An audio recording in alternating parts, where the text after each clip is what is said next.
In the 1970s, the small town of Dover, Massachusetts entered the annals of cryptozoology when multiple sightings of a mysterious creature were reported. The Dover demon, as it came to be known, had a humanoid form with strange, otherworldly characteristics. Even decades later, a satisfactory explanation has not been reached. The main and most publicized sightings of the Dover demon were made during a 26-hour period in 1977. Other potential sightings have also occurred before and after. Here are summaries of the various reported incidents.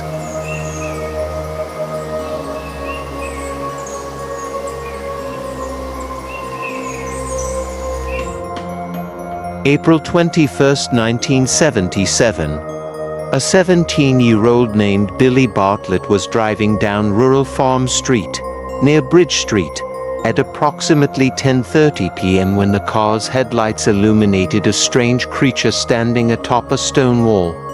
It was humanoid in shape, but with a large egg-like head, small body, and long limbs. It had glassy, orange glowing eyes and no mouth or nose. Its fingers were tendril-like and it had rough, peach-colored skin. Bartlett's two friends who were also in the car did not see the creature, as they were distracted in conversation. Upon arriving home, Bartlett drew a picture of what he had seen. April 22, 1977. At approximately 12:30 a.m., 15-year-old John Baxter was walking home along Miller Road after leaving his girlfriend's house. As he neared Farm Street, he saw a small figure with a large head walking towards him. Thinking that it was a neighbor who had a similar appearance due to a condition, he called out and approached. When Baxter was about 15 feet away, he realized that whatever stood before him was too small to be the neighbor. The creature then raced into the woods and Baxter followed out of curiosity. He eventually got a good look at the creature's silhouette as it was standing next to a tree, holding onto the trunk. It was less than 4 feet tall with a large head, glowing eyes, thin limbs, and feet that were wrapping around the rocks beneath it. Baxter felt concerned that the creature might try to attack, so he ran back to the street. He later drew a picture of what he saw, which closely resembles Bartlett's.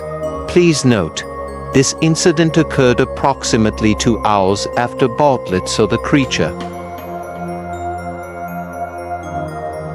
April 22nd and 23rd, in 1977. At approximately midnight, 15-year-old Abby Brabham was being driven home by her boyfriend. While on Springdale Avenue, Brabham saw a creature sitting near the road. She described it as having a large head, which looked like a watermelon, and glowing green eyes that were potentially caused by reflection from the headlights. The creature had no other facial features, no hair, and its skin was a tan color. Another sighting was in 1978. While parked in a car with his girlfriend, Bill Bartlett heard a thud on the vehicle. He then saw a small figure running away. Bartlett states that he isn't sure if this was the creature he had seen the previous year, or just a mischievous child.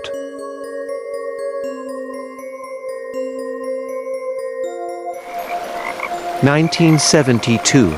Mark Sennett and some friends were at Channing Pond on Springdale Avenue when they saw a figure moving at the edge of the pond by the woods. It was illuminated by their headlights and they were unsure if it was an animal. Sennett recounted the incident in a 2006 interview and stated that the police were informed at the time. The 3 sightings in 1977 gained quite a bit of notoriety. A number of newspaper articles were written about the creature and prominent cryptozoologist Loren Coleman led an investigation into the case. Coleman was actually the one to name the creature Dover Demon. Not surprisingly, a number of theories and explanations have been put forward by various people as to what the Dover Demon actually was. Some have argued that the teenagers were simply playing a prank. According to one contemporary newspaper article, the police stated that the creature reports were probably nothing more than a school vacation hoax. However, this same article quotes the police chief as saying that Bill Bartlett was a reliable witness. In a newspaper interview from 2006, which was almost 30 years after the sightings, Bill Bartlett maintained that he saw a creature that night. The former police chief was also contacted for that article, and he stated that the witnesses were good kids. Pretty reliable kids. Additionally, Loren Coleman believed that the sightings were not a hoax, based on his contemporary interviews with the three witnesses. Perhaps the Dover Demon is a member of an animal species that has not yet been identified by modern science. Another interpretation may be that it was a mutated, and thus unrecognizable member of a known species. Some say the Dover Demons describe traits do bear a resemblance to the traditional imagery of gray aliens, especially the large head, featureless face, and small frame. It has been stated that there were no UFO reports in the area during that time period. Given that the major sightings were over 40 years ago, it's hard to imagine that the case of the Dover Demon will ever be fully resolved. Was it a moose calf or something much more mysterious? Whatever it was, the Dover Demon has entered popular lore and will continue to be a subject of speculation. When I visited the area where the sightings occurred, I saw that there was a lot of wooded and conservation land in the vicinity. It's not hard to imagine that some kind of strange creature was able to reside in or travel through this area in relative obscurity.